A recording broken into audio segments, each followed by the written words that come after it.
Good evening, students. Good evening, sir. Good evening, everyone. Good evening, sir. Good evening.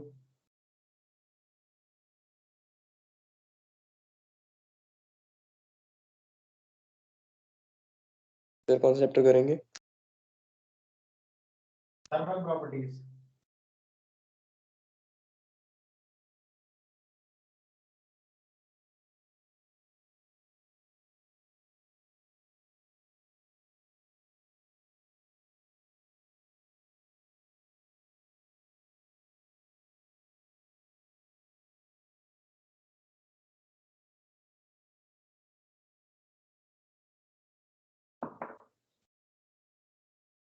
Yes, students, audio video clear है?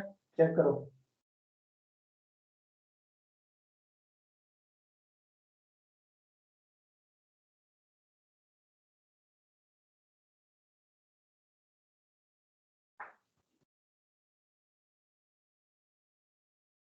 Audio video check करो बच्चों. Clear है सबको? Yes, sir. Okay. सो अपना जो last topic था बेटा, that was thermal expansion. उसमें मैंने आपको बताया था कि अगर आप किसी भी चीज को हीट करते हो तो वो चीज जो है एक्सपैंड हो जाती है ऑन हीटिंग. मतलब उसकी लेंथ बढ़ सकती है. अगर लेंथ में इंक्रीज आए तो उसे लीनियर एक्सपेंशन बोलते हैं. और अगर एरिया इंक्रीज हुआ तो उसे एरिया एक्सपेंशन बोलेंगे. और सबसे इंपॉर्टेंट है वॉल्यूम एक्सपेंशन. अगर कोई क्यूबिकल बॉडी है या कोई भी सॉलिड बॉडी है, not only cubical, any body जिसकी वॉल्यूम में चेंज आए हीट करने पर, उसे हम लोग वॉल्यूम एक्सपेंशन बोलेंगे. तो हमने वेरिएशन तो देख ली, कोफिशिएंट भी हमने डिस्कस कर लिया, alpha beta and gamma last class में. याद है ना सभी को? रिवाइज करके आए हो सारे?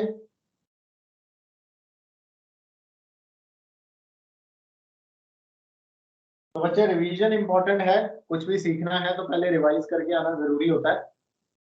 चलो खैर, what we were discussing, that is alpha beta and gamma. बच्चे अब इनके बीच में रिलेशनशिप पढ़ेंगे. तो अगली अपनी हेडिंग लगाओ, रिलेशन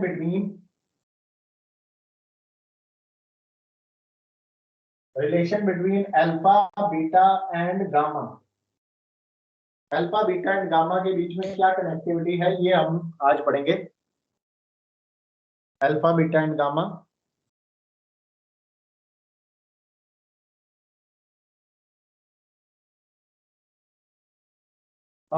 सो अल्फा होता है लीनियर एक्सपेंशन, बीटा होता है, यहाँ पे लिख भी लो अगर आपको पता नहीं है एक बार के लिए, ये हो गया बच्चे लीनियर एक्सपेंशन.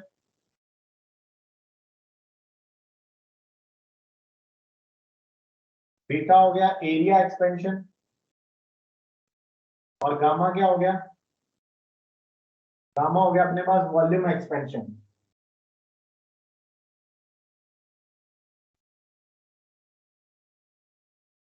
एक्चुअल में ये थर्मल एक्सपेंशन के टाइप्स हैं, आपको पता ही है. अब इनके बीच में रिलेशन बड़ा ही इजी रिलेशन है. इनके बीच में बड़ा ही इजी रिलेशन है इनके बीच में. और वो रिलेशन क्या है वो मैं आपको बता देता हूं.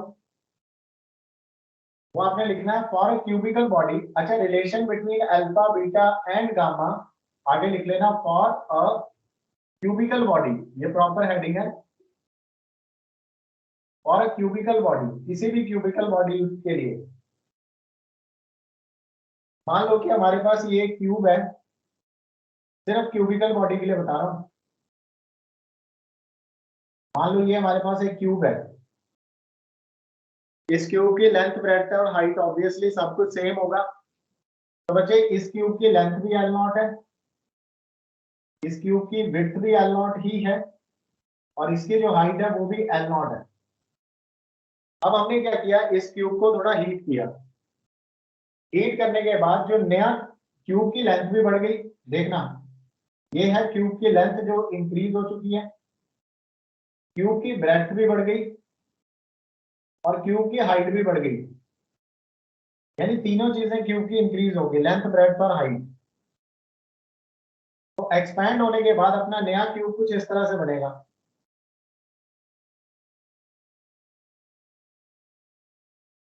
क्योंकि इसकी लेंथ ब्रेड्थ हाइट तीनों चीजें बढ़ गई है ना। फिर कैसे बनेगा फिगर? वही बनाने लगा हूँ। सर रहेगा तो क्यों बिना? रहेगा तो क्यूब ही ऑब्वियसली।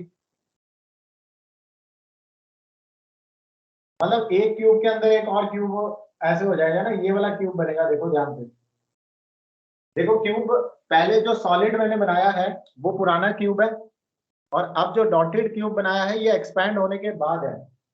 एक्चुअल में बच्चे कुछ नहीं हुआ, क्योंकि तीनों डायमेंशंस एक्सपैंड हो गए हीट करने की वजह से। लेंथ में भी एक्सपेंशन होगी, ब्रेड्थ में भी और हाइट में भी।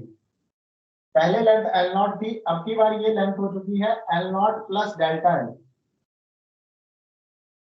इसी तरह से ये विड्थ भी डेल्टा एल अमाउंट से इंक्रीज होगी, L not plus delta L, और हाइट भी बन गई L not plus delta L, क्योंकि तीनों डायमेंशंस में चेंज आएगा ना क्यूबिकल बॉडी में।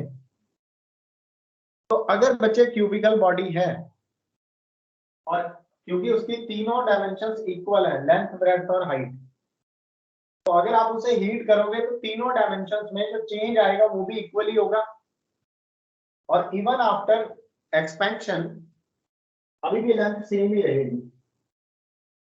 अब इस तरह की बॉडी के लिए अल्फा बीटा और गामा क्या होगा, that is very easy, direct लिख रहे हैं बच्चे। ये है relation alpha ratio beta, ratio जो गामा आएगी वो आएगी 1:2:3, ये है रिलेशन।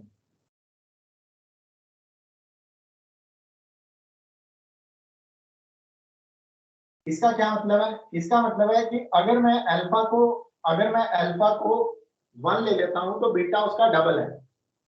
यानी बच्चे हम लोग बीटा को लिख सकते हैं, beta is 2 times of alpha, और गामा जो है वो अल्फा का 3 गुना है, तो हम गामा को लिख सकते हैं 3 टाइम्स ऑफ अल्फा। तो these are the relation between alpha beta and gamma. Sir ये कहाँ से आई रेशियो मेरे पास? है ये रेशियो कहाँ से आई सर? अरे यार, अल्फा बीटा और गामा क्या है बच्चे, देखो ना। सर एक बार रिपीट कर दो, समझ नहीं आया सर। यार साहेब, मैं आपको नहीं पढ़ा पाऊंगा इस तरह से, आपका बिल्कुल ही जीरो होके बैठ जाते हो। अल्फा बीटा और गामा सर, क्या चीज है? अल्फा बताओ सर मुझे ये तो पहले। पता है कि लीनियर एक्सपेंशन है, ये तो सर ये तो पता है सर। ये वाला चीज नहीं समझ में आई, ये सारा समझ आ गया सर, ये कि डेल्टा एल से इंक्रीज हो। अल्फा बीटा और गामा है। मैं कह रहा हूँ लीनियर एक्सपेंशन और एरिया एक्सपेंशन की रेशो कैलकुलेट करो, 1:2 आएगा आंसर। ये रिलेशन है, डिराइव नहीं करा रहा हूँ, ना ना ना। आप बोलोगे ओके इसको सर। वो नहीं मैं करा रहा हूँ, मैं कह रहा हूँ रिलेशन याद रखो। अगर क्यूबिकल बॉडी है, इसको समझने का सबसे आसान तरीका क्या है? देखो ना, एक बॉडी है, अगर एक लीनियर बॉडी है, सिर्फ एक डायमेंशन है, तो उसमें चेंज आएगा डेल्टा एल का।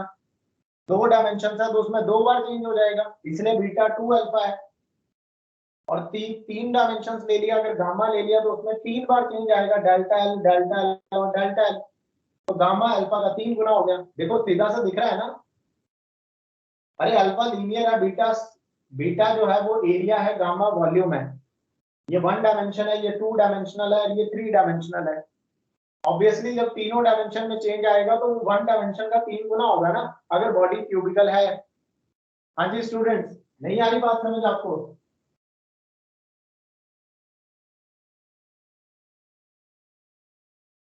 कहाँ गए सारे? जैस्मिन, श्रेया, सुखमन और बाकी बच्चे? Yes, sir. Yes, आप, sir. Yes, sir. आप मुझे ये बताओ, क्या इसको डिराइव कराने की रिक्वायरमेंट है, या आप वैसे सोच के समझ सकते हो इसे लॉजिकल रीजनिंग से?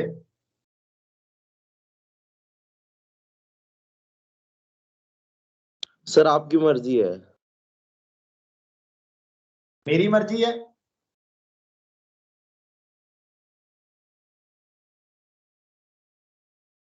व्हाट इज दिस मेरी मर्जी है? व्हाट आई एम सेइंग, क्या आपके पास इतनी लॉजिकल रीजनिंग है कि आप इस चीज को समझ पा रहे हो? ये तो रिप्लाई नहीं हुआ कि मेरी मर्जी है। मैं कह रहा हूं कि अगर आपके पास लॉजिकल रीजनिंग है और आप इस चीज को समझ रहे हो तो ठीक है, और अगर नहीं समझ रहे हो तो फिर मेरी मर्जी तो क्या है, फिर मुझे करवाना है और क्या। आपसे मैं यस नो तो पूछ ही सकता हूं, या आपसे इस तरह के मैं आंसर से एक्सपेक्ट करूंगा?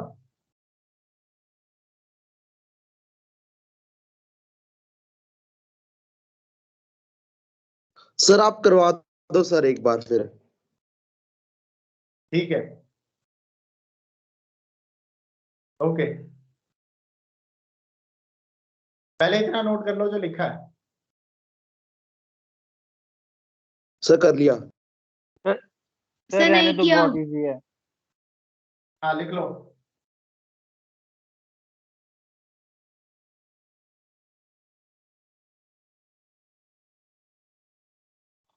सर एक बार सर जब तक नोट कर रहे हैं एक बार रिपीट कर दोगे?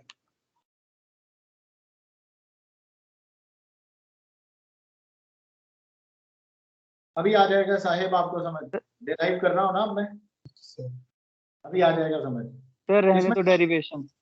जो लिखा है वही बोला है मैंने, इसमें क्या रिपीट करूं? जो लिखा हुआ है वही बोला है मैंने अभी तक, और तो कुछ बोला नहीं नया। सर रेशियो नहीं समझ में आई कि कैसे आई, बाकी ये समझ में आ गया कि नहीं, न्यू लेंथ की होगी। नहीं भाई मैं करवा रहा हूँ, रुक जा, मैं करवाता हूँ, करवाता हूँ। Sir done.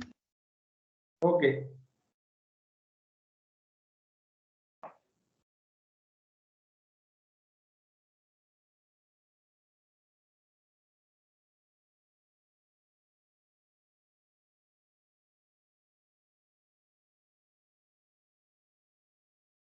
तो सबसे पहले जो अपने पास अल्फा है, लीनियर एक्सपेंशन, तो अभी हमने एक फॉर्मूला डेराइव किया था, अब इसकी डेरिवेशन भी कर लो, आ जाओ।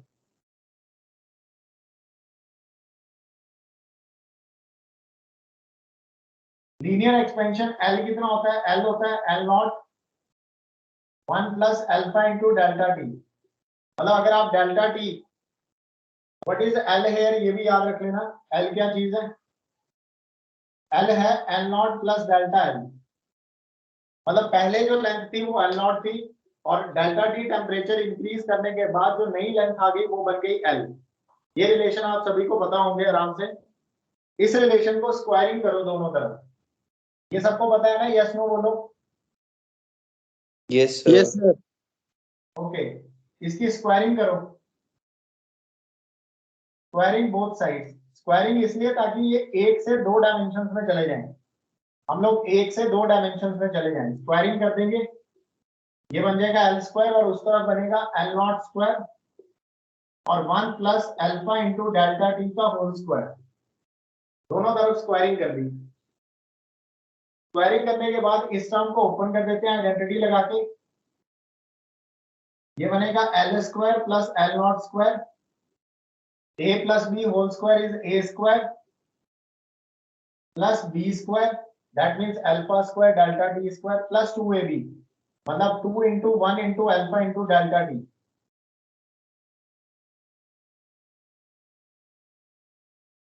तो ये मैंने आइडेंटिटी लगा दी जो ब्रैकेट है a plus B whole square वहां पे। नाउ वी नो दैट कि अगर अपने पास एक क्यूब है, इस क्यूब की लेंथ भी l है, इस क्यूब की ब्रेड्थ भी l है, और हाइट तो अपने पास है ही l है। l इंटू एल, इसका एरिया कितना हो जाएगा? एरिया l स्क्वायर हो जाएगा ना? यस और नो? Yes sir. तो can I write l square is equal to area? Similarly l not square is equal to a not. बताओ मुझे, लिख सकते हैं ऐसे? Yes yes. सर। बाकी एज इट इज, बाकी कोई चेंज नहीं है। 1 plus alpha square delta T plus 2 alpha delta T. यहां तक नोट कर लो, यहां तक नोट कर लो।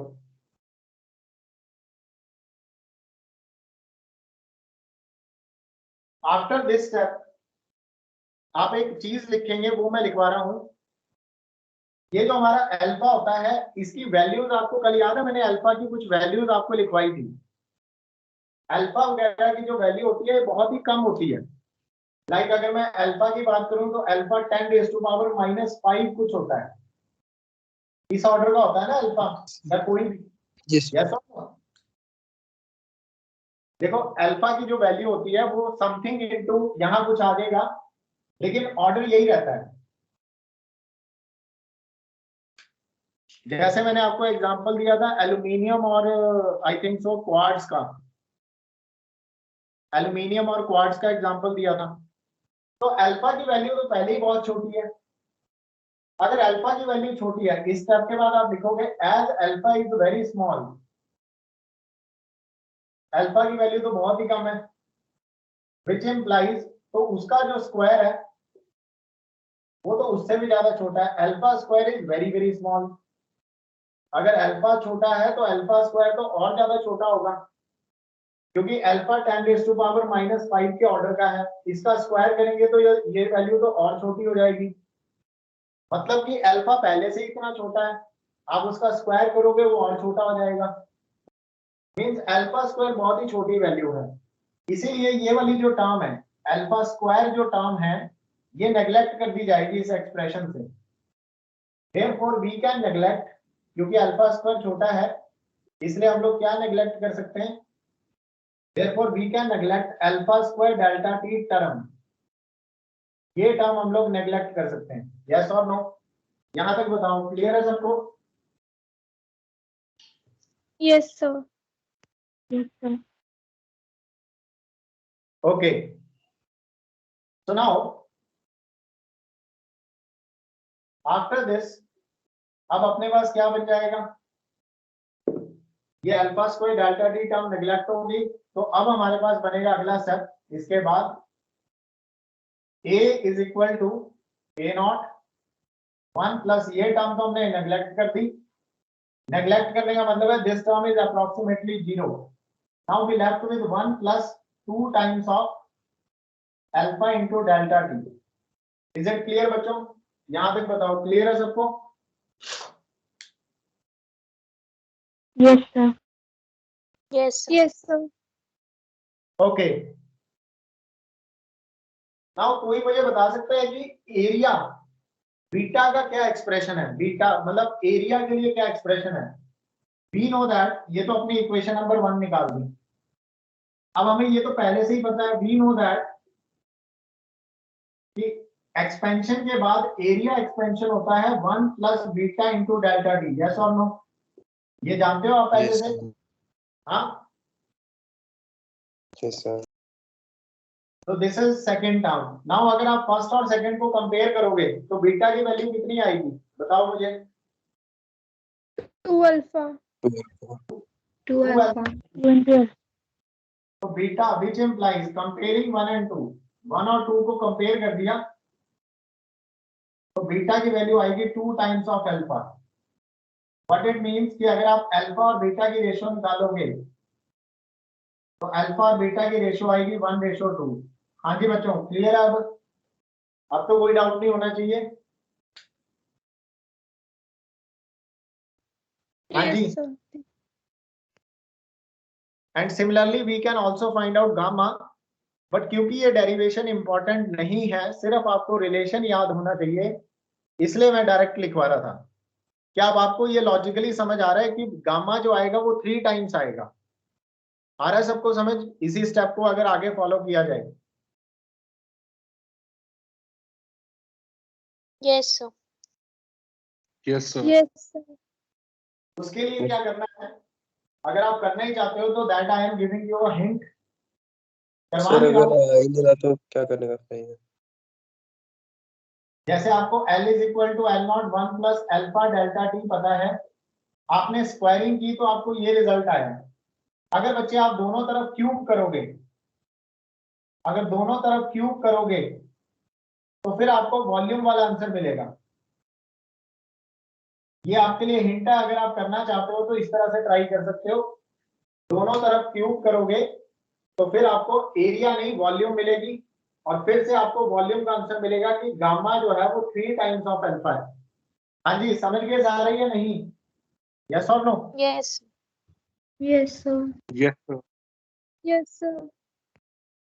ओके, सो बट ये चीज जो है ये कोई आपको एग्जाम के पॉइंट ऑफ व्यू से इसको डिराइव करना is not that much important, कुछ इम्पोर्टेंट नहीं है। हाँ लेकिन ये चीज है, रिलेशन आपको पता होना चाहिए कि ये जो हमने थर्मल कॉफिशिएंट्स पढ़े हैं, लीनियर थर्मल कॉफिशिएंट, एरिया और वॉल्यूम, ये थर्मल कॉफिशिएंट्स का आपस में रिलेशन ये है alpha ratio beta ratio gamma 1:2:3 आता है। बट ये चीज याद रखना, ये सिर्फ क्यूबिकल बॉडी के लिए है, हर एक बॉडी के लिए ऐसा नहीं है कि किसी भी शेप की बॉडी आ जाए हर बार अल्फा बीटा और गामा 1:2:3 आएगा, ऐसा नहीं है। तो आपको अलग अलग निकालने पड़ेंगे जैसे आप नॉर्मली निकालते हो फॉर्मूला लगा के। बट हम लोग रिलेशन पढ़ रहे हैं for a cubical body. Is it clear? Yes और नो? Yes, sir. ओके, कर लो नोट इतना।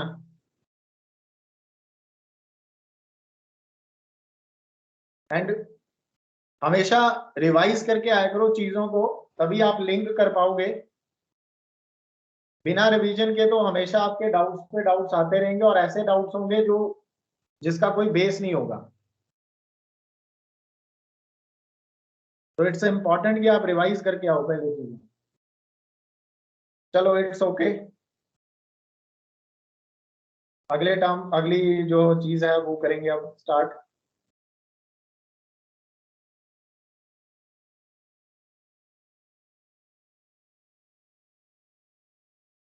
लिख लिया सबने इतना? डन हो गया? Yes, sir. Yes, sir. Okay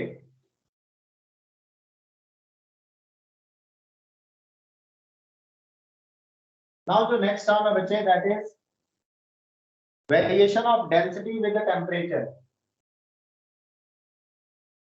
next heading लगाओ, वेरिएशन ऑफ। अभी तक हमने देखा कि लेंथ ब्रेड्थ और हाइट, मतलब लेंथ एरिया और वॉल्यूम, इसमें चेंज आ जाता है टेम्परेचर के साथ। आप किसी बॉडी को हीट करो तो चेंजेस होते हैं, तो क्या डेंसिटी में भी चेंज होता है? That is variation of density with temperature, ये अपना टॉपिक है। अच्छा, इसका सिंपल सा आंसर है, बहुत ही सीधा सा, कि जो अपने पास डेंसिटी होती है, डेंसिटी को हम लोग रो से डिनोट करते हैं। डेंसिटी होता है मास अपॉन वॉल्यूम। अब टेम्परेचर को अगर मैं इंक्रीज करूं तो टेम्परेचर के इंक्रीज होने से वॉल्यूम इंक्रीज हो जाती है, और अगर वॉल्यूम इंक्रीज होगी तो डेंसिटी डिक्रीज होनी चाहिए। यस और नो? हाँ जी स्टूडेंट्स, बात समझ आ रही है? Yes sir. हाँ जी।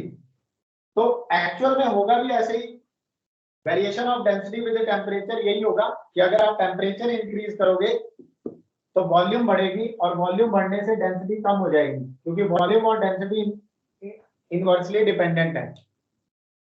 तो इन शॉर्ट, अगर आप टेम्परेचर बढ़ाते हो, टेम्परेचर को चेंज करते हो, तो डेंसिटी कम हो जाएगी।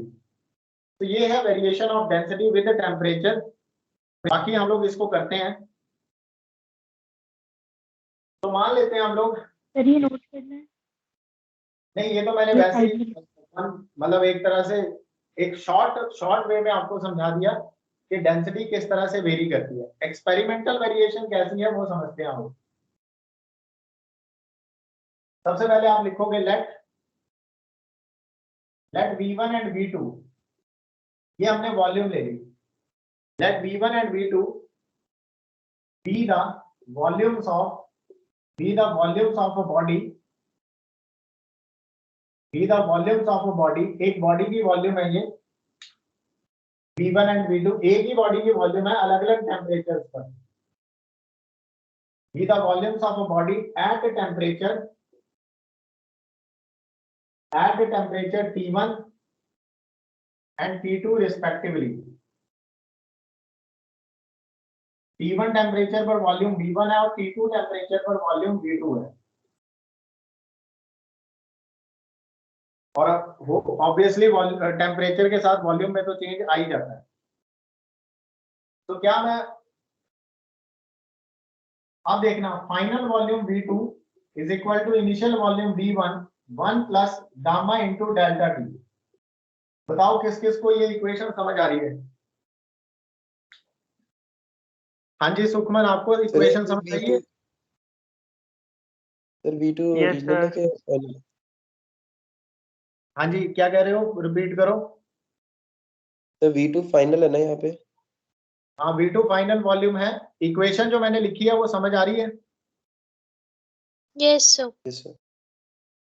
मैंने आपको कल बताया था ना कि डेल्टा टी टेम्परेचर बढ़ाने के बाद जो बॉडी की वॉल्यूम आएगी उसका फॉर्मूला ये होता है, V is equal to V naught 1 plus gamma into delta T.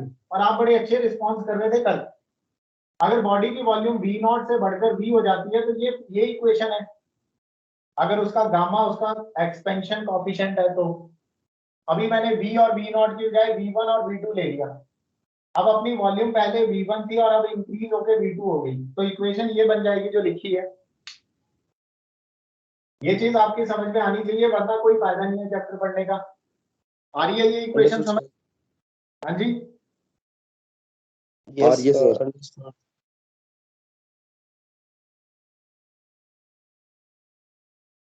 हाँ जी बच्चों, एक बार क्लियर करो, सबको क्लियर है ये चीज, यस और no? Yes, sir. Yes, sir. Okay, then कुछ नहीं है इसमें। अब वॉल्यूम आ गई बच्चे। हमें डेंसिटी का फॉर्मूला पता होता है बच्चे, डेंसिटी का फॉर्मूला होता है मास अपॉन वॉल्यूम। तो यहां से अगर मैं वॉल्यूम कैलकुलेट करूं तो वॉल्यूम का फॉर्मूला आएगा मास अपॉन डेंसिटी। तो बच्चे वॉल्यूम V2 को मैं लिख सकता हूं मास m और डेंसिटी ρ2, और वॉल्यूम V1 को लिख सकता हूं मास m और डेंसिटी ρ1। मास तो चेंज नहीं होता पर डेंसिटी चेंज होती है। पहले डेंसिटी ρ1 थी, अब चेंज होकर ρ2 हो गई है। वॉल्यूम की जगह मास अपॉन डेंसिटी लिख रहे हैं। बाकी पूरी इक्वेशन में कोई चेंज नहीं है। 1 plus gamma into delta T.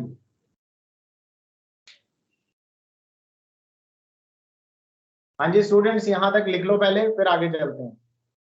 मास से मास कट जाएगा बच्चे, ये वाला मास इस वाले मास से कट गया, इक्वेशन आ जाएगी अपने पास 1 divided by density divide is equal to 1 divided by density 1 plus gamma which is expansion coefficient into change in temperature which is delta T. यहां तक सब लिख लो, फिर आगे चलते हैं।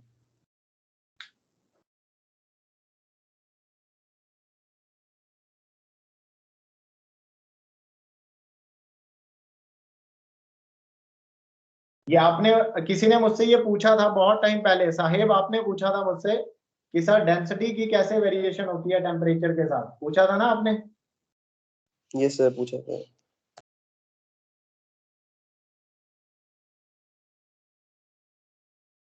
और मैंने आपको आंसर किया था कि एक्सपेरिमेंटल वेरिएशन है। Why I am saying experimental, क्योंकि ये जो रिजल्ट मैं यूज कर रहा हूँ ना, ये जो रिजल्ट हम लोग यूज कर रहे हैं ये एक्सपेरिमेंटल रिजल्ट है, ठीक है? Yes sir. तो डेंसिटी की जो वेरिएशन हम लोग स्टडी कर रहे हैं वो भी एक्सपेरिमेंटल ही है एक तरह से।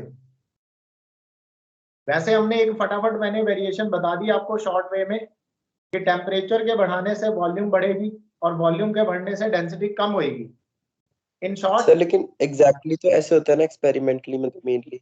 हाँ, ये जो इक्वेशन हम लोग लिखेंगे this is exact variation, it is not directly proportional या इनवर्सली प्रोपोर्शनल। ये आपको डिपेंडेंसी बताता है, प्रोपोर्शनलिटी नहीं। मैं हमेशा से कहता हूं प्रोपोर्शनल का मतलब होता है ये चीज आपने डबल की तो दूसरी भी डबल हो जाएगी, वो चीज आपने हाफ की तो दूसरी भी हाफ हो जाएगी, ये होता है प्रोपोर्शनल, सेम अमाउंट से कम या ज्यादा होना। डिपेंडेंसी का मतलब है कि डिपेंड करता है, लेकिन किस अमाउंट से वो इंक्रीज होगी या किस अमाउंट से डिक्रीज होगी हम नहीं कह सकते। तो वो वेरिएशन आज हम लोग डिस्कस करेंगे। चलो इस इक्वेशन तक पहुंच गए, इसके बाद ऊपर आ जाना। अब बच्चे ये वाली, ये जो टर्म है ρ1, हम लोग क्या करते हैं, ρ1 को इधर ले आते हैं, क्रॉस मल्टीप्लाई करके ये बनेगा ρ1 इज इक्वल टू ρ2 को उधर ले जाते हैं, ये बनेगा ρ2 into 1 plus gamma delta T. अब मुझे ρ2 निकालना है, मतलब फाइनल डेंसिटी कितनी है, क्योंकि अपनी डेंसिटी पुरानी डेंसिटी ρ1 और चेंज होने के बाद डेंसिटी ρ2 हो गई, यही है ना कि टेम्परेचर T1 पर डेंसिटी ρ1 है और T2 टेम्परेचर के बाद डेंसिटी चेंज हो गई ρ2 में। तो हमें ये बताना है कि ये चेंज कितना आ रहा है, मतलब डेंसिटी में कितनी वेरिएशन आ रही है, यही अपना मेन पार्ट है। तो देखते हैं, यहां से रो 2 निकालते हैं बच्चे, रो 1 को यही रहने दिया, ये टर्म इधर शिफ्ट होगी, 1 plus gamma into delta T is equal to rho 2। ये आ गया अपना आंसर। ठीक है बच्चों, यहां तक क्लियर है? यस और no? Yes, sir. Yes, sir. Yes, sir.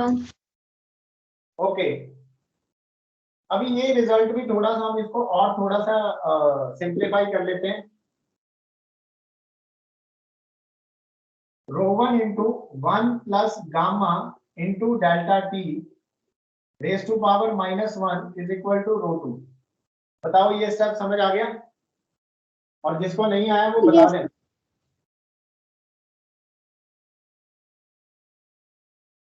ये जो 1 प्लस गामा डेल्टा टी है, ये डिनोमिनेटर में था, इसे जब मैंने न्यूमिनेटर में शिफ्ट किया तो इसकी पावर -1 हो गई। अब इस चीज पर मैं बाइनोमियल थ्योरम लगा सकता हूं। क्या है बाइनोमियल थ्योरम? आओ जरा साइड में देख लो बेटा। बाइनोमियल थ्योरम कहती है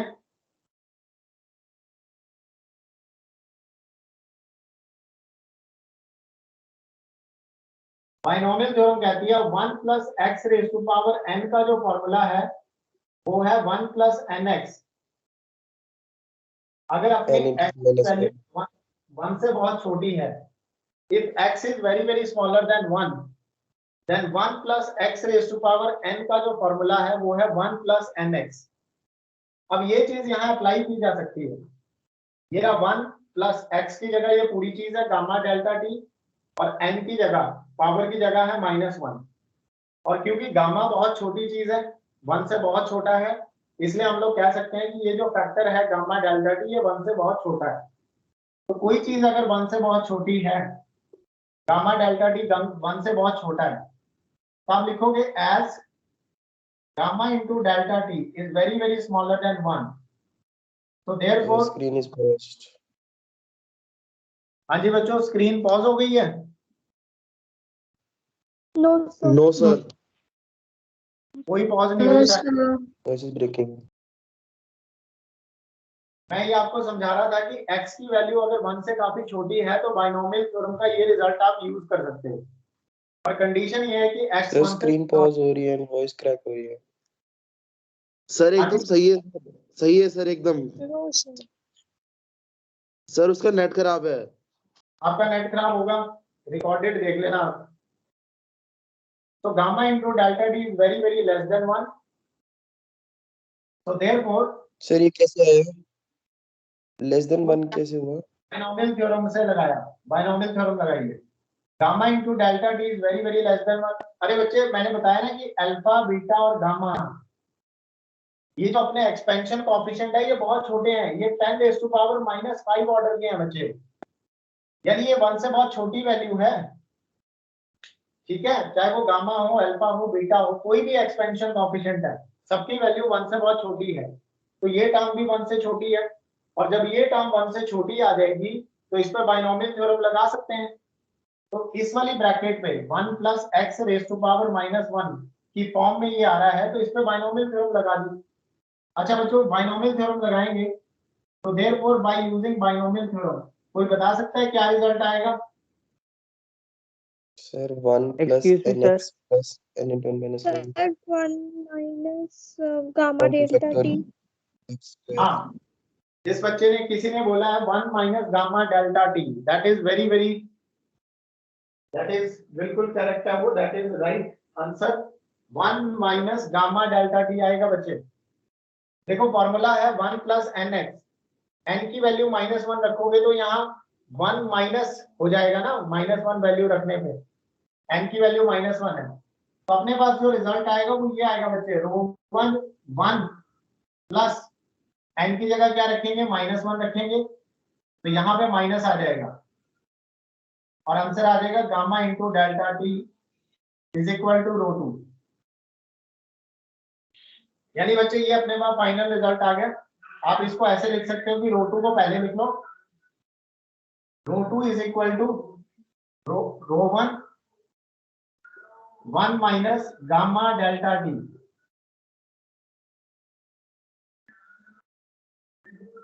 देख लो बच्चों, यहां तक कोई डाउट किसी को? Yes sir. No, sir. तो यहां तक नोट कर लो, ये जो इक्वेशन हमने फाइनली लिखी है हमें बताता है कि डेंसिटी टेम्परेचर के साथ कैसे वेरी करती है। Variation of density with temperature, ये इक्वेशन हमें बताता है कि पहले डेंसिटी ρ1 थी, जब हमने temperature delta T amount change किया तो डेंसिटी ρ2 हो गई है। और ये जो माइनस साइन यहाँ पे आ रहा है ना, ये माइनस साइन इंडिकेट कर रहा है कि डेंसिटी कम हो रही है। डेंसिटी बच्चे कम हो रही है टेम्परेचर इंक्रीज होने से, क्योंकि आज तक जितने भी एक्सप्रेशन अभी तक आपने लिखे हैं उनमें सब में प्लस आ रहा था। अल्फा हो गया, बीटा हो गया, गामा हो गया, मतलब हमने लेंथ लिखी, एरिया लिखा, वॉल्यूम लिखा, सब बढ़ रहे हैं, सब इंक्रीज होते हैं विद टेम्परेचर, सब में प्लस साइन आ रहा है वहां पे। लेकिन डेंसिटी में यहाँ माइनस साइन आ रहा है। ये माइनस इंडिकेट कर रहा है कि डेंसिटी डिक्रीज हो रही है टेम्परेचर के इंक्रीज होने से। हाँ जी स्टूडेंट्स, क्लियर है सबको? यस और नो? Yes sir. Yes. तो जहां पर आपने ये लिख लिया होगा, जहां पर आपका ये एक्सप्रेशन आपने लिखा वहां पर नेगेटिव के आगे लगा दो। नेगेटिव इंडिकेट्स दैट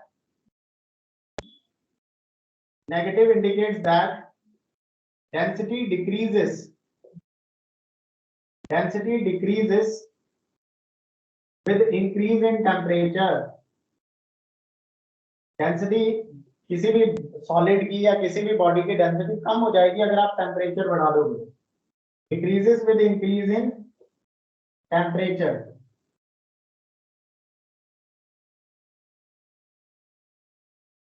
एक्सेप्ट, एक और चीज लिख लेना, एक्सेप्ट भी लिख लेना, एक्सेप्ट वाटर। वाटर को छोड़कर बाकी जितनी भी चीजें हैं दुनिया में,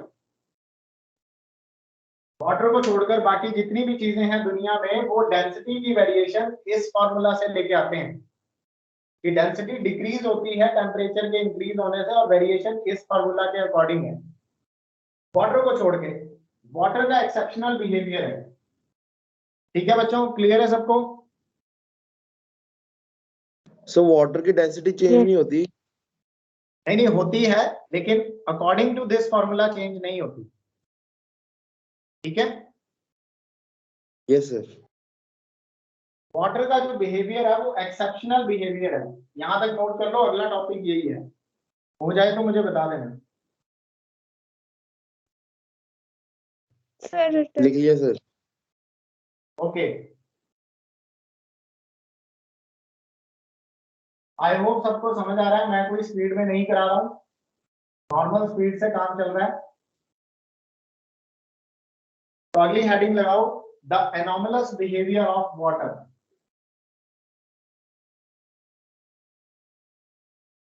अगली हेडिंग लगाओ, the anomalous behaviour of water. Water का जो बिहेवियर है वो एक्सेप्शनल है। वाटर की डेंसिटी इस तरह से वेरी नहीं करती। यहाँ एनोमलस बिहेवियर,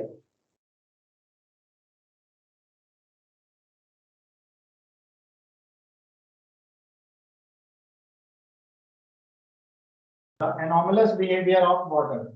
चलो देखते हैं।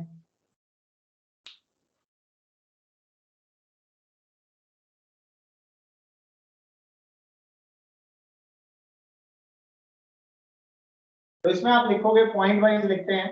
पहला पॉइंट आप लिखोगे वाटर। अभी तक हमने कहा कि हर चीज जो है,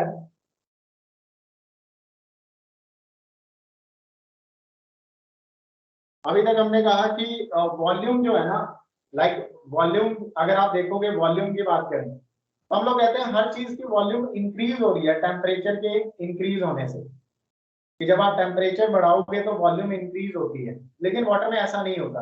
आओ देखते हैं क्या क्या वो मेन पॉइंट्स हैं। बच्चे, नंबर 1 पॉइंट है, water does not expand. Water does not expand. Water expand नहीं होता, मतलब उसकी वॉल्यूम इंक्रीज नहीं होती। When heated from when heated from 0 degree Celsius to 4 degree Celsius. अगर आप 0 डिग्री सेल्सियस से 4 डिग्री सेल्सियस तक टेम्परेचर इंक्रीज करोगे तो टेम्परेचर के इंक्रीज होने से होना ये चाहिए कि वॉल्यूम, डेंसिटी की बात नहीं कर रहा हूं मैं, वॉल्यूम की बात कर रहा हूं, होना ये चाहिए कि वॉल्यूम इंक्रीज होनी चाहिए, एक्सपैंड होना चाहिए वाटर, लेकिन ऐसा हो नहीं रहा है। जब आप वाटर को टेम्परेचर 0 डिग्री सेल्सियस से 4 डिग्री सेल्सियस के बीच में इंक्रीज करवाओगे तो वाटर एक्सपैंड नहीं होता, वाटर की वॉल्यूम में एक्सपेंशन नहीं आता, बल्कि उल्टा वो कंप्रेस हो जाता है। बहुत ही एक्सेप्शनल बिहेवियर है। अच्छा, 4 डिग्री सेल्सियस के बाद क्या होता है वो भी देख लेते हैं। मतलब यहाँ पे आप लिख लेना एक्सपैंड नहीं होता, तो एक्सपैंड नहीं होता तो ब्रैकेट में लिख लेना इट कॉन्ट्रैक्ट्स। एक्सपैंड होने के बजाय वो कॉन्ट्रैक्ट हो जाता है। It contracts when heated from 0 to 4 degree Celsius, बल्कि उल्टा कॉन्ट्रैक्ट हो जाता है। सेकेंड पॉइंट लिखोगे, if the temperature of water,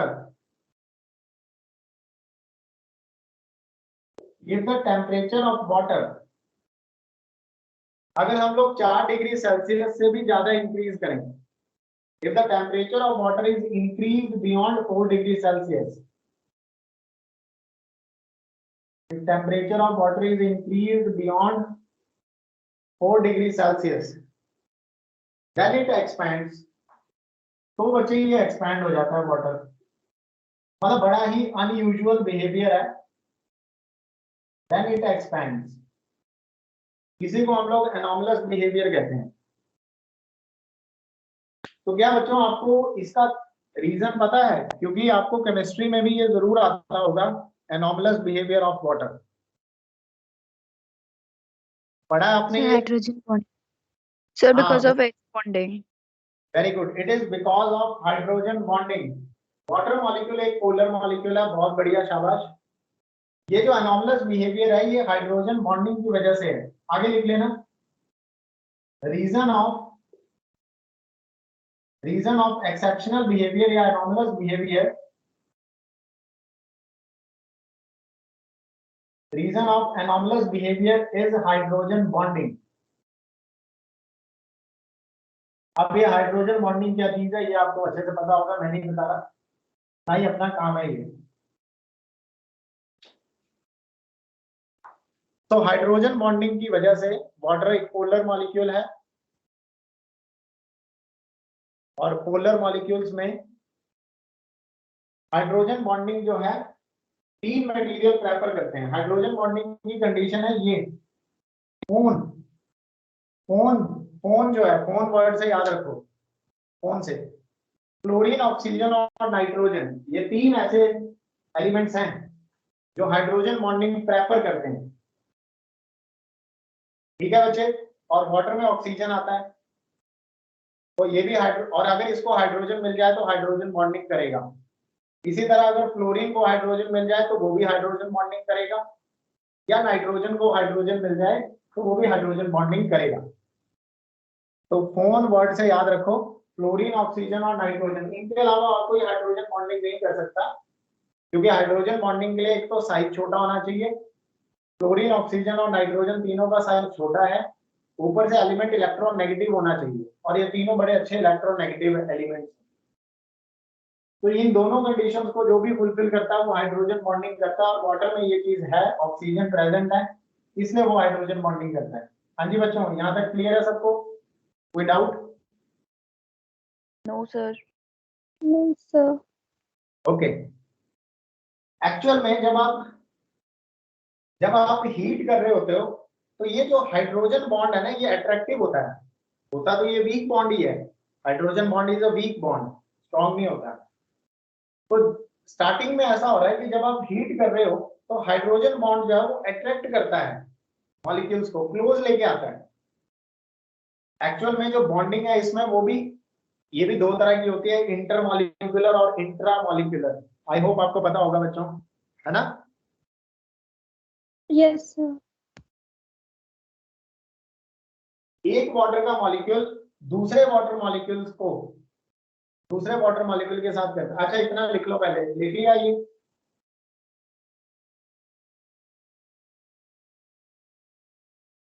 यहां तक लिख लो। Yes, sir.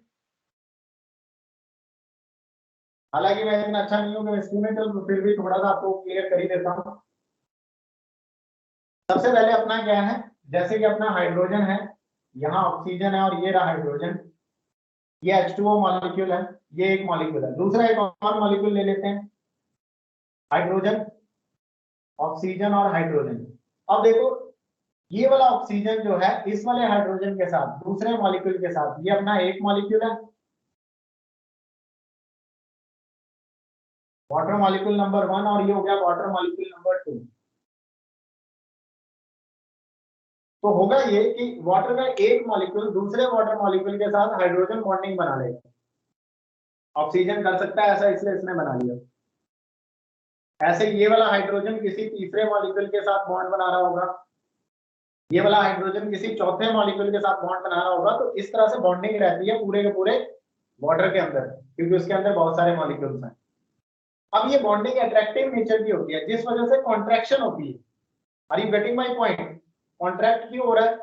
कॉन्ट्रैक्शन का कारण हाइड्रोजन बॉन्डिंग है। अट्रैक्टिव होती है ये फोर्स वाटर में। देखो जब तक वो 0 डिग्री सेल्सियस पे होता है ना, तब तक इनके पास इतनी एनर्जी नहीं होती, क्योंकि 0 डिग्री सेल्सियस पे एनर्जी भी 0 ही है। लेकिन जैसे ही आप टेम्परेचर बढ़ाना शुरू करते हो, इन वाटर मॉलिक्यूल्स को एनर्जीज मिल जाती हैं, और एनर्जी मिलने की वजह से ये एक दूसरे के जैसे चलते फिरते रास्ते में इधर उधर भागना शुरू करते हैं, और इतने में ये हाइड्रोजन बॉन्ड बना लेते हैं। और हाइड्रोजन बॉन्ड बनने के बाद ये एक दूसरे को अट्रैक्ट करते हैं, तो क्लोज आ जाते हैं मॉलिक्यूल। बात समझ रहे हो? मॉलिक्यूल्स क्लोज आ जाते हैं, तो बच्चे जो वॉल्यूम है वो कम हो जाती है इस वजह से। यस और नो? क्लियर है सबको? हाँ जी स्टूडेंट्स। Yes, sir. अच्छा चलो हम ज्यादा केमिस्ट्री में नहीं जाते। और फिर जब आप और ज्यादा टेम्परेचर बढ़ाते हो तो ये बॉन्ड टूट जाता है, क्योंकि वीक होता है। 4 डिग्री सेल्सियस से ज्यादा एनर्जी दोगे, ये बॉन्ड टूट जाएगा, और बॉन्ड के टूटने की वजह से हाइड्रोजन बॉन्ड छूट जाएगा, यहाँ से ये ब्रेक हो जाएगा, फिर सारे मॉलिक्यूल अपने अपना एक्सपैंड हो जाएंगे। तो उसके बाद तो आप देख ही रहे हो कि वॉल्यूम बढ़ 4 डिग्री सेल्सियस के बाद वॉल्यूम बढ़ जाती है। बस शुरू में थोड़ी सी प्रॉब्लम है, 0 डिग्री से लेकर 4 डिग्री सेल्सियस तक। चलो ठीक है, आई होप आपको समझ आ गया होगा कि ये सारी कारण हाइड्रोजन बॉन्डिंग की वजह से होता है। वाटर बड़ा एक्सेप्शनल बिहेवियर शो करता है। सर और जिसमें एच बॉन्डिंग होती होगी सर, उसमें भी सेम होता होगा क्या? मतलब सर आपने बताया ना, फ्लोरीन नाइट्रोजन और ऑक्सीजन भी एच बॉन्डिंग करते हैं। यस बिल्कुल सही बात है। पर तो सर ऐसा कोई मुझे आपको ऐसी कोई ऐसा नेचुरल आपको मॉलिक्यूल बताना पड़ेगा नेचुरली। और ऐसा कोई मॉलिक्यूल है नहीं बच्चे, मैं बताता हूँ। नेचर में या तो कार्बन मोनोऑक्साइड है, नेचर में, यूनिवर्स की बात कर रहा हूँ, पूरे यूनिवर्स में या तो कार्बन मोनोऑक्साइड है, या फिर बच्चे हाइड्रोजन गैस है, या फिर वाटर है। अगर आप पूरे यूनिवर्स में देखो, वाटर जो है थर्ड मोस्ट एबंडेंट, मतलब पूरे यूनिवर्स में सबसे ज्यादा पाई जाने वाली चीजों में वाटर तीसरे नंबर पे है। मतलब इस यूनिवर्स में बहुत सारा हिस्सा जो है वो पानी ने कवर कर रखा है, आप ऐसे समझिए। अर्थ पे ही एग्जांपल ले लो, अर्थ पे ही बहुत सारा पानी है। पानी का मतलब है जरूरी नहीं कि वाटर की फॉर्म में, मॉलिक्यूल की फॉर्म में कह रहा हूँ। वो स्टीम भी हो सकता है, या फिर वो गैस आइस सॉलिड फॉर्म में भी हो सकता है, बट होगा H2O मॉलिक्यूल। अब दुनिया में ऐसी चीज जो है, अगर आप देखो, अब ये कार्बन मोनोऑक्साइड, अब इसके आसपास कौन से मॉलिक्यूल होंगे बच्चे? इसके बाद दूसरा कार्बन होगा, दूसरा ऑक्सीजन। ये तो हाइड्रोजन बॉन्ड नहीं बना सकता, क्योंकि हाइड्रोजन नहीं है, ये हाइड्रोजन बॉन्डिंग नहीं करेगा। हाइड्रोजन हाइड्रोजन भी हाइड्रोजन बॉन्डिंग नहीं करेगा। कौन कर सकता है? मैंने आपको क्लियर कर दिया था, हाइड्रोजन बॉन्डिंग कौन बना सकता है? ठीक है बच्चों, कौन कौन बना सकता है? फ्लोरीन, ऑक्सीजन और नाइट्रोजन। क्लियर है? हाँ जी। Yes, sir. अब नेचर में वो चीज नहीं मिल रही, अब हम क्या करें? इसलिए हम कह रहे हैं कि केवल वाटर ऐसा मटेरियल है। हाँ, आप लेबोरेटरी में बनाओगे ऐसा कोई मटेरियल तो वो शो करेगा यही प्रॉपर्टीज, बट प्रैक्टिकली मैं बात कर रहा हूँ, practically water third most abundant molecule है यूनिवर्स का, और ये हाइड्रोजन बॉन्डिंग प्रेफर करता है, और इसका एक्सेप्शनल बिहेवियर हम इसीलिए पढ़ रहे हैं। अदरवाइज कोई और मॉलिक्यूल, आपका क्वेश्चन ठीक है, जहां हाइड्रोजन बॉन्ड होगा वहां ये पॉसिबिलिटी रहेगी कि वो टेम्परेचर बढ़ाने से कॉन्ट्रैक्ट करे। ठीक है, क्लियर है यहाँ तक सबको? Sir Yes 4 or- degree Celsius के बाद एक्सपैंड होना शुरू हो जाएगा वाटर। वो बॉन्ड टूट जाता है ना, फिर ये वीक बॉन्ड होता है, ये बॉन्ड टूट जाएगा, फिर ये बॉन्ड टूट जाएगा तो ये दूर दूर हो जाएंगे। ठीक है,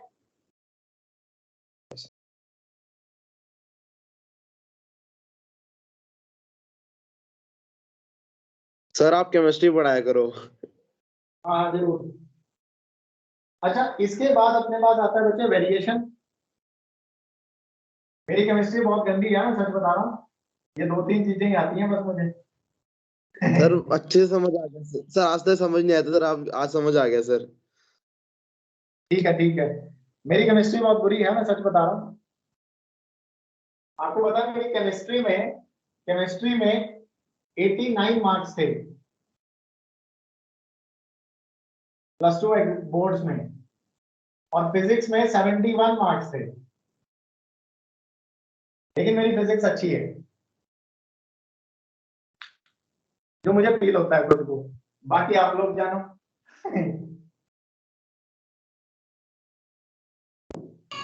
सर 89 पे बुरी कैसे हो सकती है सर आपकी केमिस्ट्री? एक्चुअली केमिस्ट्री के बेस नहीं है मेरा, इन शॉर्ट बोलूं, मुझे केमिस्ट्री की बेसिक नॉलेज नहीं है कि केमिस्ट्री, मतलब मैं आई कैन नॉट एक्सप्लेन, बहुत सारी चीजें मैं एक्सप्लेन नहीं कर सकता केमिस्ट्री। उस वक्त की मैं बात करूं, +2 में तो समझो रट्टा मार के जैसे तैसे मेरे नंबर आ गए, लेकिन एक्चुअल अगर बोला जाए तो नहीं पता मुझे उसका।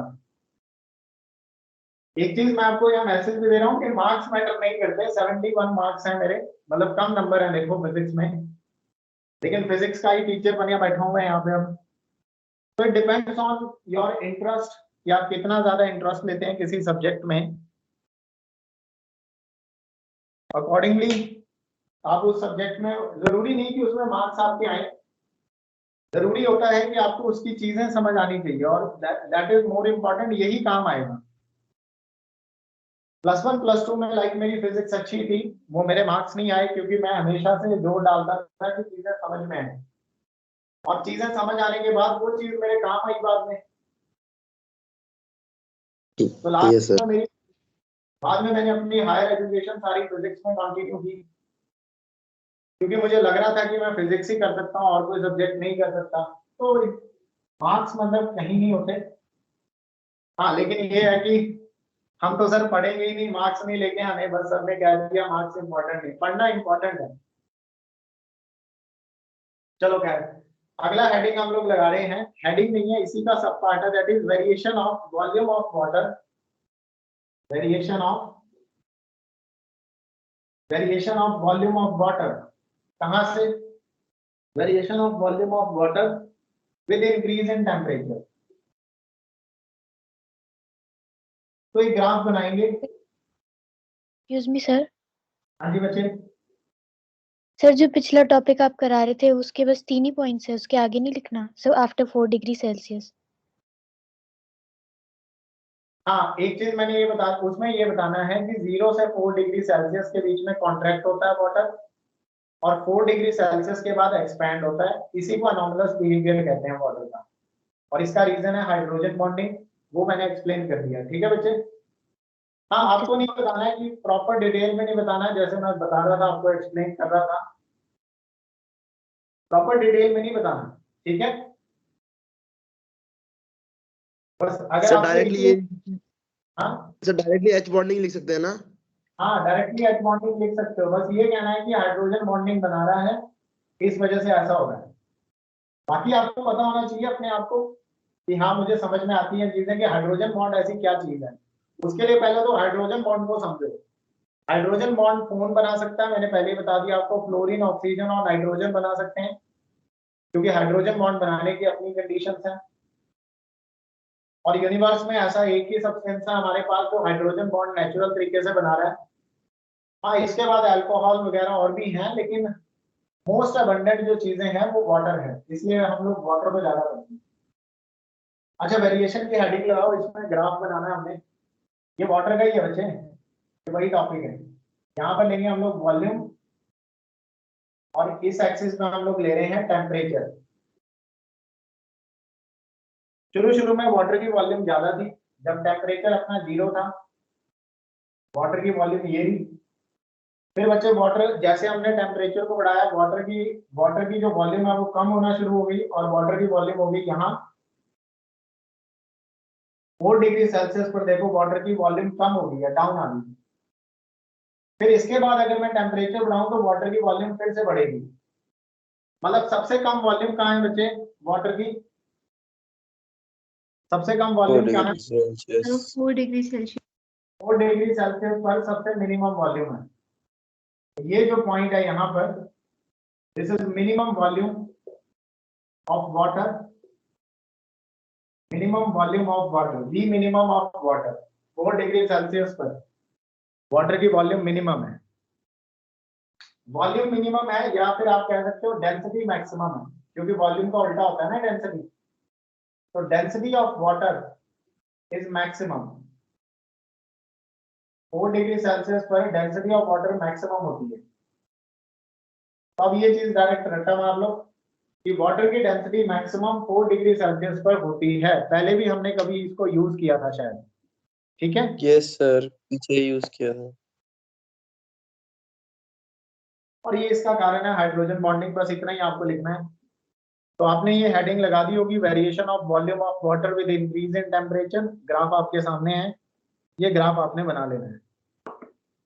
अगर मैं यही ग्राफ बच्चे डेंसिटी का बनाऊं तो डेंसिटी का ग्राफ ठीक इसका उल्टा है, एग्जैक्टली इसका अपोजिट। आपको पता है कि जो हमारा ये जो नेचर है ना, इसमें बड़ा सेटिंग कर रखी है। जरा सोचो, जरा सोचो, सर्दियों का मौसम आ गया, विंटर सीजन है, विंटर का मौसम है, टेम्परेचर कम हो ही जा रहा है, सराउंडिंग का टेम्परेचर कम हो रहा है। 25 डिग्री सेल्सियस से धीरे धीरे ठंड बढ़ती चली जा रही है, ठंड बढ़ती चली जा रही है। 10, 9, 8, 7 और 4 डिग्री सेल्सियस हो गया टेम्परेचर, और 4 डिग्री सेल्सियस से भी कम हो गया टेम्परेचर। अब क्या होगा? विंटर का सीजन है, टेम्परेचर डाउन आता जा रहा है, और टेम्परेचर डाउन आने की वजह से क्या हो रहा है? अब आप खुद देखो, टेम्परेचर 4 डिग्री सेल्सियस से कम हो जाएगा। अगर 4 डिग्री सेल्सियस से टेम्परेचर कम हो जाएगा तो आप मुझे ये बताओ कि वॉल्यूम का क्या होना चाहिए? डेंसिटी की बात करो, चलो डेंसिटी क्या होनी चाहिए? डेंसिटी वेरिएशन इसके उल्टी होती है ना, इंक्रीज होनी। इंक्रीज होनी चाहिए सर। आप उल्टा चल रहे हैं, ध्यान रखना। देखो 4 डिग्री सेल्सियस से 0 की तरफ आ रहे हो तो वॉल्यूम बढ़ रही है, तो डेंसिटी कम होगी। देखो ना, उल्टा चलो, 4 to 0 जा रहे हैं, 4 से 0 की तरफ जा रहे हैं, तो 4 से 0 की तरफ बैक आ रहे हो। आप बैक आ रहे हो तो बच्चे वॉल्यूम बढ़ रही है 4 से 0 की तरफ, यानी डेंसिटी कम होगी। यस और नो? बताओ मुझे, डेंसिटी कम होगी, ठीक है? Yes sir. वॉल्यूम बढ़ जाएगी। हाँ, वॉल्यूम बढ़ेगी, पर डेंसिटी की टर्म्स में मैं आपको बताना चाहता हूँ। डेंसिटी की टर्म्स में थोड़ा इसको देखो, डेंसिटी इसकी उल्टी वेरी करेगी, तो डेंसिटी जो है वो कम हो जाएगी। अगर आप विंटर सीजन में ऐसा ही होता है, विंटर सीजन में क्या होता है बच्चे? डेंसिटी कम हो जाती है, ठीक है? अब देखो, अब समुद्र की बात करते हैं। सी में, सी के अंदर कितना सारा पानी है, और सराउंडिंग का टेम्परेचर इतना कम हो गया। जैसे ही टेम्परेचर 4 डिग्री सेल्सियस से डाउन गया, जो सी वाटर है उसकी डेंसिटी कम हो गई। देखो ना, 4 से 0 की तरफ डेंसिटी कम होगी। जितना टेम्परेचर डाउन जाएगा, डेंसिटी उतनी डाउन, टेम्परेचर डाउन होने से डेंसिटी भी डाउन हो रही है, डेंसिटी कम हो रही है, तो वाटर की डेंसिटी कम हो जाएगी। तो बच्चे, जब वाटर की डेंसिटी कम हो जाएगी तो आप मुझे बताओ क्या होगा? हल्की चीज तो ऊपर उठती है ना, यस और नो?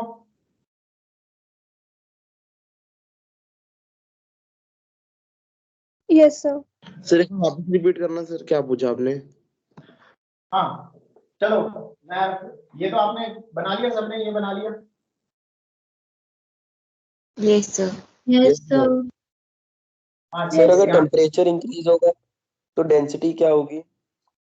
वही बताने लगा हूँ। डिक्रीज। डेंसिटी की बात करते हैं। अगर मैं डेंसिटी का ग्राफ बनाऊं वॉल्यूम की बजाय, तो एग्जैक्टली इसका उल्टा ग्राफ बनेगा। वाटर की डेंसिटी का ये हो गया अपना, यहाँ हो गया अपना टेम्परेचर। तो डेंसिटी का ग्राफ, नॉर्मली वाटर की जो डेंसिटी है मान लो यहाँ थी, बच्चे वाटर की डेंसिटी बढ़ जाएगी और 4 डिग्री सेल्सियस पे वाटर की डेंसिटी मैक्सिमम होगी। बिल्कुल वॉल्यूम का उल्टा। ठीक है, सबको समझ आ रहा है ये चीज? आ रही है समझ? देखो डेंसिटी मैक्सिमम हो गई ना 4 डिग्री सेल्सियस पे, मैक्सिमम डेंसिटी है। यहाँ पे डेंसिटी क्या है? मैक्सिमम है 4 डिग्री सेल्सियस पर होना ही था। अब आप मुझे ये बताओ, आप 4 डिग्री सेल्सियस से 0 की तरफ जब आते हो तो डेंसिटी डाउन आ रही है ना, कम हो रही है ना डेंसिटी? यस और नो?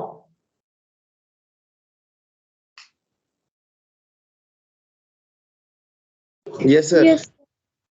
हाँ, डेंसिटी हो रही है बच्चे कम। तो सर्दियों के मौसम में टेम्परेचर जैसे जैसे डाउन आता है और जैसे ही टेम्परेचर 4 डिग्री सेल्सियस से नीचे आता है, तो जो समुद्र का पानी है या जो लेक्स हैं या रिवर्स हैं वटएवर, उनका जो पानी है उसकी डेंसिटी कम हो जाती है। और डेंसिटी कम होने से वाटर कहाँ है? कोई चीज हल्की हो जाए तो वो ऊपर उठेगी ना, मुझे बताओ। यस हल्की सर। चीज वो ऊपर उठेगी। आपने देखा होगा कि रिवर का जो वाटर है, रिवर का वाटर या सी का, मतलब इस तरह के इनका जो पानी है, ये सर्दियों के मौसम में भी जो जो सरफेस का जो पानी होता है, मतलब सरफेस के बिल्कुल नीचे नीचे, वो पानी लिक्विड फॉर्म में ही होता है, वो जमता नहीं है। जानते हो क्यों? यही रीजन है। जो पानी होता है बच्चे, वो नीचे वाला पानी जम जाता है समुद्र के बिल्कुल, मतलब जितना डीप जाओगे वो पानी जमा हुआ होगा। क्योंकि जो हल्का पानी है जिसकी डेंसिटी कम है, वो पानी ऊपर उठेगा। ऊपर उठेगा मतलब वो सरफेस पे आएगा। 4 डिग्री सेल्सियस से कम टेम्परेचर होने पर डेंसिटी कम हो रही है। डेंसिटी कम होने का मतलब है वाटर हल्का हो जाएगा और वो हल्का पानी ऊपर उठेगा और जो हैवी वाटर होगा वो नीचे चला जाएगा। मतलब जो डेंस वाटर है वो तो सिंक कर जाएगा, और जो जिसकी डेंसिटी कम है, जिसका टेम्परेचर 4 डिग्री सेल्सियस से कम हो जाएगा, वो पानी सरफेस के आसपास रहेगा। और इसलिए एक्वाटिक लाइफ जिंदा रहती है सर्दियों में भी। आपको मेरी बात समझ में आ रही है?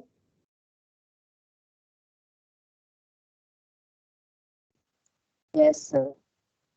अब जरा सोच के देखो, अगर भगवान ने ये चीज नहीं करी होती, ये एक्सेप्शनल बिहेवियर ना होता वाटर का, तो सारी मछलियां जम जाती।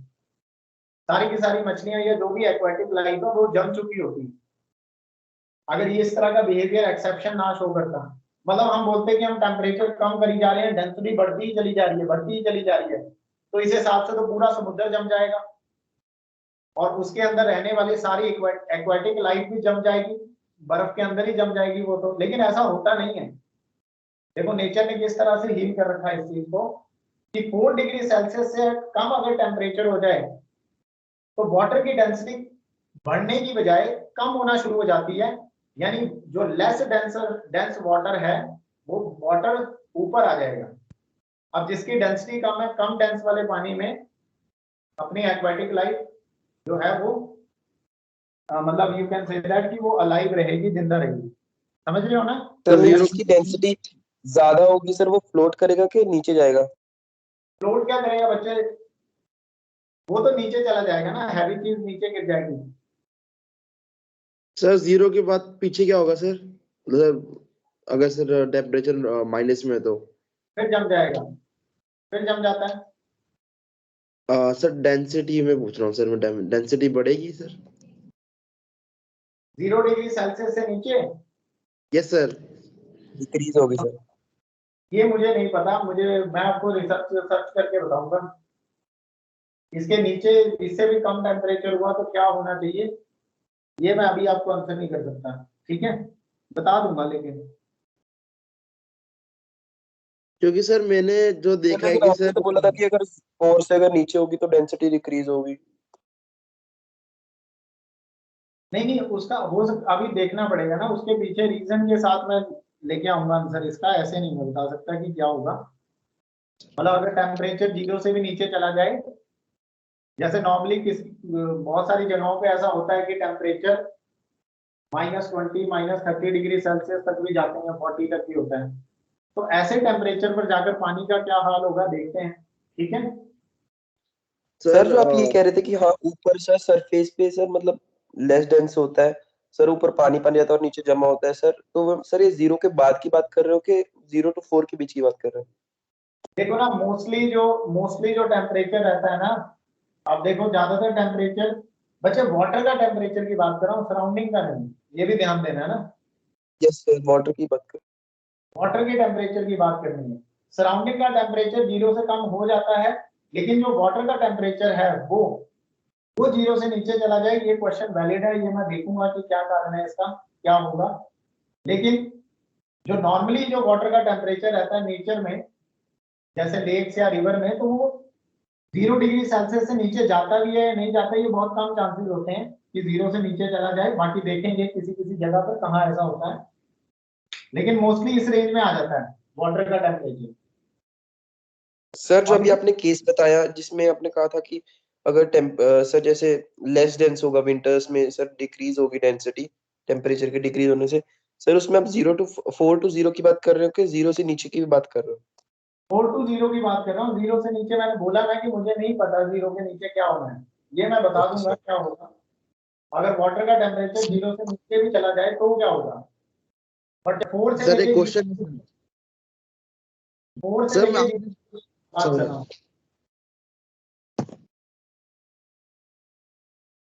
हाँ जी बोलो। सर आपने बताया कि जब आपने सब मैंने देखा है कि ऊपर से सर आइस जम जाती है सर वाटर पे, और सर नीचे वो वाटर से फ्लो कर रहा होता है। बट सर आपने बताया कि नीचे नीचे जाके वो आइस बन जाएगा और ऊपर से वो फ्लो करेगा सर, जो ऊपर आ जाएगा पानी, जो जिसकी डेंसिटी कम होगी ऊपर आ जाएगा और नीचे वाला जम जाएगा सर। पर मैंने देखा कि ऊपर जम जाता है और नीचे फ्लो करता है। ज्यादा डेप्थ में कह रहे हैं सर? नहीं, ज्यादा डेप्थ में जाओगे तो वो भी जमा हुआ मिलेगा। वो तो ऊपर की सिर्फ एक लेयर जमी हुई है, जो सबसे टॉप मोस्ट पतली सी लेयर है, या कुछ इतनी ये तो रेंज उसका तक रीजन क्या है? तो। पर अगर आप देखोगे तो वाटर नीचे फ्लो, मैं वही समझा रहा हूँ ना कि ऊपर ऊपर का पानी जम जाता है। अब फिजिक्स ये नहीं कहती कि ऊपर ऊपर का पानी जम गया और नीचे पानी नहीं जमा हुआ, नीचे भी जमा हुआ है पानी, ऐसी बात नहीं है। पानी नीचे भी, डेप्थ में भी वाटर जमा हुआ है, डेप्थ में भी डेंसिटी जो है बच्चे, क्योंकि डेप्थ में तो टेम्परेचर और कम हो रहा है, डेप्थ में जो टेम्परेचर है वो भी जमा हुआ है, ठीक है। मुझे लगता है कि जम जाएगा, इससे नीचे पानी जम जाएगा, उसकी डेंसिटी शायद बढ़ना शुरू हो जाएगी। लेकिन डेप्थ में नीचे जो है, जो हाई डेंस वाटर है वो नीचे चला जाता है, वो जमा हुआ है। ऊपर ऊपर रहेगा पानी, जो जिसकी डेंसिटी कम है वो कम डेंसिटी वाला वाटर ऊपर रहेगा, समझ रहे हो ना। तो यानी फिर ऊपर फ्रीज कैसे हो जाता है?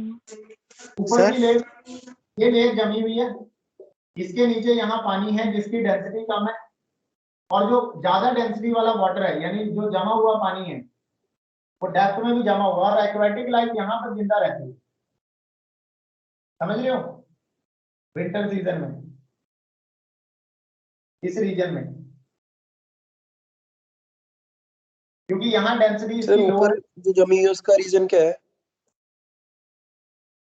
ऊपर इसलिए है कि वही मैं कह रहा हूँ ना कि इसके नीचे, क्योंकि ऊपर वाले पानी का टेम्परेचर इससे भी नीचे हो सकता है, और इससे नीचे शायद फिर से डेंसिटी बढ़ जाएगी, जहां तक मुझे लगता है। सर वो सराउंडिंग से ले रही है मतलब जो सराउंडिंग के कारण है सर, सराउंडिंग के कारण, टेम्परेचर।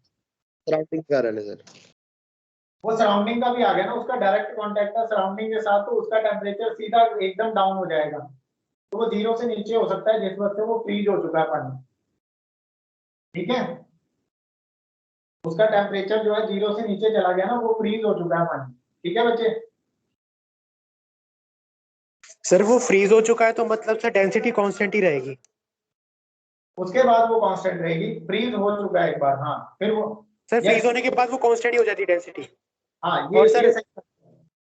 यस सर और 4 डिग्री सेल्सियस पे सबसे ज्यादा होती है डेंसिटी, मतलब वॉल्यूम सबसे कम होती है? यस यस यस, अब आपको यही है बच्चे इसका आंसर, ये मेरे दिमाग में नहीं आया, बहुत बढ़िया।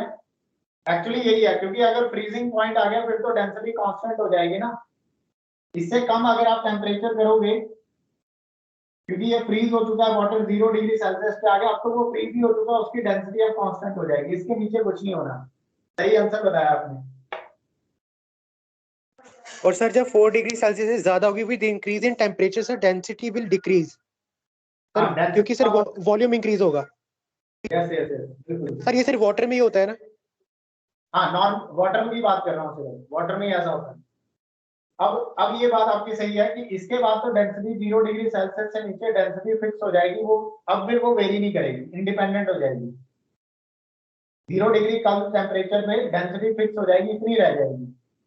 तो ये पानी जो है ऊपर ऊपर का ये जमा हुआ इसलिए है क्योंकि फ्रीजिंग पॉइंट आ चुका है इस वाले वाटर का। ये वाटर सराउंडिंग के साथ सीधा लिंक्ड है, तो ये 0 डिग्री सेल्सियस पे आई, ये जम चुका है। अब जो नीचे इसके जो नीचे वाला पानी है, इसके जो नीचे वाला पानी है, अब इसमें दो तरह की डेंसिटी वाला पानी है, एक लो और एक हाई।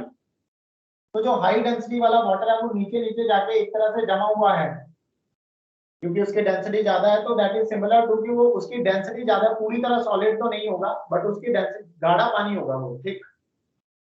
लेकिन ये वाला पानी जो है ये इन वाटर होगा, यहाँ एक्वाटिक लाइफ जिंदा रहेगी। ठीक है, समझ गए? Yes sir. सर 4 डिग्री से ऊपर अगर हम टेम्परेचर करेंगे तब सर डेंसिटी डिक्रीज होगी, और 4 से अगर हम 0 जाएंगे तब भी डिक्रीज ही होगी, 0 के बाद कांस्टेंट हो जाएगी सर, क्योंकि 4 डिग्री पे तो सबसे ज्यादा है ना। 4 डिग्री पे सबसे ज्यादा है, हाँ।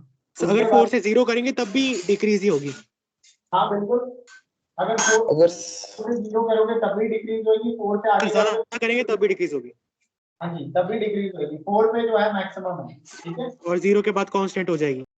और 0 पे कांस्टेंट हो जाएगी क्योंकि फ्रीजिंग पॉइंट आ गया, फिर लेटेंट हीट का कॉन्सेप्ट शुरू हो जाएगा, वो मैं करवाऊंगा, अगले टॉपिक्स वही है। ठीक है, ये अच्छा आंसर दिया आपने। इसके बाद बच्चे कांस्टेंट हो जाएगा, ढूंढने की जरूरत नहीं। ठीक है, हाँ जी, सबको समझ आया ये चीज, कहानी? यस सर मींस टेम्परेचर के डिक्रीज होने से डेंसिटी भी डिक्रीज होगी ना। हाँ, आप एक ही चीज पकड़ के बैठ जाते हो साहेब, टेम्परेचर के डिक्रीज होने से डेंसिटी डिक्रीज होगी सिर्फ तब अगर 4 डिग्री सेल्सियस से टेम्परेचर डिक्रीज करोगे। ठीक है, सर इंक्रीज करेंगे तो भी तो डिक्रीज ही होगी सर डेंसिटी। फिर टेम्परेचर डिक्रीज थोड़ी कर रहे हैं, अब आप इंक्रीज कर रहे हो ना। 4 डिग्री के बाद आप कह रहे हो इंक्रीज कर रहे हो, पहले आप डिक्रीज बोल रहे हो, अब आप इंक्रीज कह रहे हो। वो तो बात ठीक है ना, कंफ्यूज नहीं होना। एक डायरेक्शन में मूव करते हुए आओ ना, तब समझ में आएगा। 2 डायरेक्शन में मूव करोगे फिर तो वैसी प्रॉब्लम आएगी आपको। मैं कह रहा हूँ कि 30 डिग्री सेल्सियस से 20 पे आओ, 20 से 10 पे आओ, तो देखो ना डेंसिटी बढ़ रही है, बढ़ रही है, बढ़ रही है। 4 पे आके मैक्सिमम हो जाएगी। देखो, टेम्परेचर कम होने से डेंसिटी बढ़ रही है, फिर 4 डिग्री सेल्सियस के बाद आपने टेम्परेचर और कम किया तो डेंसिटी अब कम हो रही है। समझो इस चीज को, एक डायरेक्शन में मूव करो ना। सारी बात समझ आपको साहेब? यस और अगर आप दोनों डायरेक्शन में मूव करना चाहते हो तो क्लैरिटी रखो माइंड में कि मैक्सिमम 4 डिग्री सेल्सियस पे, बाकी दोनों तरफ डिक्रीज होगी डेंसिटी। और ये एक्वेटिक लाइफ एंड वाटर, ये आपने खुद रीड कर लेना है, मैंने समझा दिया जितना मुझे आता था। मतलब इसके बारे में आप इंटरनेट पे सर्च करो, आप देखो ना, ये प्रैक्टिकल मतलब एप्लीकेशन हो गई है। तो during the winter season, as the water cools below 4 degrees Celsius, volume of water increases and density decreases. The cold water, which is less dense in a lake or a river, moves to the surface, क्योंकि वो हल्का है तो surface की तरफ आएगा, and the more dense water sinks, और जो heavy water है वो नीचे चला जाएगा। So therefore surface water freezes first and it reaches 0 degree Celsius first. The water below the surface or ice in a lake or river does not freeze, and hence the fish and the plants survive even during the severe winter. मतलब जितनी मर्जी सर्दी पड़ sir जाए, भेज देना। आप internet पे देख लेना, ये आराम से अवेलेबल है, ठीक है। और ये अपनी नोटबुक में लिख लेंगे आप, एक्वाटिक लाइफ एंड वाटर, ठीक है बच्चे।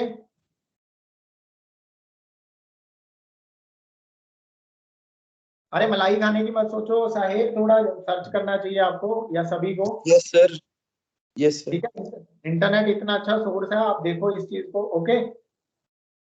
तो ये चीज आपने यहाँ तक पढ़ के लेके आनी, मतलब यहाँ तक करना है आपने। आज हमने काफी डिस्कशन कर ली about anomalous behaviour of water. So इसके बाद जो टॉपिक्स आपको खुद करने हैं, जो मैंने नहीं करवाने, वो आप नोट डाउन करके चले जाओ, क्लास आपकी खत्म है ऑलमोस्ट। कि क्या टॉपिक है जो आपको खुद ही रीड करने हैं। सेल्फ स्टडी, सेल्फ स्टडी कौन कौन से टॉपिक की करनी है वो मैं बता दूं। एक तो आपने ये वाला टॉपिक स्टडी करना। टॉपिक क्या है ये, एक्वाटिक लाइफ एंड वाटर, मतलब कि वाटर फ्रीज होने के बाद विंटर सीजन में एक्वाटिक लाइफ कैसे सरवाइव सर करती टाइम है। कब मिलता है सेल्फ स्टडी का? हाँ सर टाइम ही कब मिलता है सेल्फ स्टडी का सर? अभी मिल जाएगा इसके बाद जब मैं हटूंगा। सर मैथ्स की क्लास होती है इसके बाद। अच्छा अच्छा, चलो निकालना पड़ता है, रातें जागनी पड़ती हैं। सर फिर भी कितने बजे तक जाके सर? 1 बजे तक भी जाके फिर भी नहीं हो पाता सर। करना तो पड़ेगा। जो कर सकते हैं ना वो एक्सक्यूजेज नहीं ढूंढते, वो बस ये ढूंढते हैं कि करूं कैसे। लाइफ में इस तरह से बनो कि आपको करना है, ये मत ढूंढो कि नहीं करना, ठीक है। Be positive always, find a way, एक रास्ता ढूंढो कि जिससे कि आप वो चीज कम कर पाए, rather than कि उसके ये ढूंढो कि नहीं करनी मुझे, ना करने के आप बहाने ढूंढते हो। बहाने कहते हैं इन्हें वैसे तो, करने के रास्ते ढूंढो। थोड़े मुश्किल होते हैं पर करना तो पड़ेगा ना, टाइम मैनेजमेंट समथिंग। अच्छा चलो, अगली चीज जो आपको करनी है बच्चों, इवनिंग वाली क्लास एक दिन छोड़ के ले करो सर। कौन सी क्लास। इवनिंग वाली। अरे यार मेरे पास टाइम नहीं है ना, आप समझ नहीं रहे। मैं तो बहुत स्लो चलता हूँ, और मैं क्या कर सकता हूँ अभी। बेस्ट वे यही है कि हम अभी, क्योंकि अब कवर करना है ना हमने जल्दी, 4-5 दिनों में कवर ही करना है। फिर पेपर डेट शीट भेज दी मैंने आपको, डेट शीट आ गई आपकी फाइनल एग्जाम की। एप्लीकेशंस ऑफ थर्मल एक्सपेंशन, बच्चे ये टॉपिक आपको खुद सेल्फ स्टडी करने हैं, लिख लेना अपने नोटबुक में, एप्लीकेशन ऑफ थर्मल एक्सपेंशन। मतलब क्वेश्चन इस तरह से, जैसे discuss some applications of thermal expansion, discuss some applications of thermal expansion. This is your self study part. Sir अगर सर ये question number second sir, discuss some applications of thermal expansion, sir ये exam में है तो sir कितने marks का आ सकता है अप्रॉक्स? 3 मार्क्स का, 3 नंबर का आ सकता है, जिसमें आपको 4 से 5 एप्लीकेशंस लिखनी पड़ेंगी, ठीक है।